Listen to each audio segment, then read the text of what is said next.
Hello everyone, welcome to my channel. আশা করি সবাই ভালো আছেন। সবাইকে নবমী পূজার অনেক অনেক শুভেচ্ছা। তো এটা হচ্ছে আমার নবমীর অঞ্জলির লুক ছিল, এটা পরে অঞ্জলি দিয়েছি। তো আমার এই লুকটা কেমন লেগেছে অবশ্যই কমেন্টে জানাবে। তো তারপর হচ্ছে রাতের বেলা ঠাকুর দেখতে বেরিয়ে পড়লাম। তো এটা হচ্ছে ঠাকুর দেখতে যাওয়ার প্যান্ডেলটার ভিতরে প্রবেশ করছি সেই দিকটা। তো এখানে প্যান্ডেলের ভিতরে প্রবেশ করেছি। তো তারপর পুরো ডেকোরেশনটা তোমাদের দেখাচ্ছি, ঠাকুরের প্রতিমাটাও তোমাদের দেখালাম। তো এটা হচ্ছে আরেকটা প্যান্ডেলের ভেতরে। তো সেখানের প্যান্ডেলগুলো অনেক সুন্দর হয়েছে। তো এখানে দাঁড়িয়ে অনেকেই ফটোশ্যুট করছে। আর এটা ছিল আমার নবমীর ঠাকুর দেখতে যাওয়ার লুক। তো আমার এই লুকটা তোমাদের কাছে কেমন লেগেছে অবশ্যই কিন্তু কমেন্ট করে জানাবে। তো তারপর এখানে দাঁড়িয়ে অনেকেই ফটোশ্যুট করছে, ফটো তুলছে প্রতিমার সাথে। তো প্রতিমার মুখটাও খুবই সুন্দর হয়েছিল। তারপর সেখান থেকে আমি চলে গিয়েছি কাপাসাটিয়ায়। তো কাপাসাটিয়া হচ্ছে উপরের থিমটা এরকম করেছে তুলো দিয়ে খাঁচার সিস্টেম করে। তো খুবই সুন্দর লেগেছে প্যান্ডেলটা। তো এই যে চারপাশ হচ্ছে বিভিন্ন দেবতার ছবি দিয়ে এরকম ডেকোরেশন করেছে। আর এখানে হচ্ছে ঠাকুর মশাই হচ্ছে আরতি করছে সুন্দর করে। সেখানে আমরা অনেকক্ষণ দাঁড়িয়েছিলাম, দাঁড়িয়ে আরতি দেখলাম। তো আমার এই লুকটা কেমন লেগেছে সেটা কিন্তু জানাতে ভুলবে না। তো তারপর সেখানে লাইটিং সেট আপগুলো খুব সুন্দর করে সাজানো হয়েছে। তারপর অনেকক্ষণ সেখানে দাঁড়িয়ে ঠাকুর দেখছিলাম।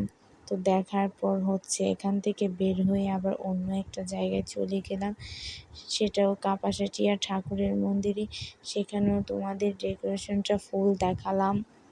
তো আরও বিভিন্ন জিনিস দেখালাম। তো দেখানোর পর সেখান থেকে হচ্ছে আরেকটা প্যান্ডেলে চলে গেলাম। তো সেখানে প্রতিমাটা খুব সুন্দর, এই যে দেখাচ্ছি, খুব সুন্দর হয়েছে প্রতিমাটা। এটাও ছিল কাপাসাটিয়ায়। আর লাইটিংয়ের সেট আপগুলো খুবই সুন্দর, অপূর্ব লাগছিল সব মিলে। তো সেখানে দাঁড়িয়ে আমি একটু ভিডিও শ্যুট করে নিলাম।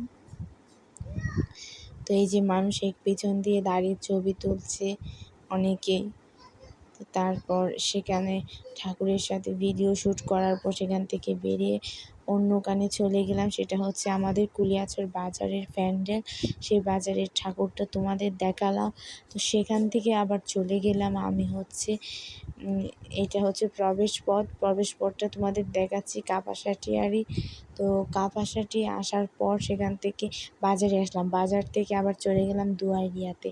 তো দুয়ারিয়াতে গিয়ে দেখি অনেক মেয়েরা ঢাকের তালে নাচছে, আরতি দেওয়ার সময় ছিল। তো সেখানে অনেকক্ষণ দাঁড়িয়ে দেখলাম।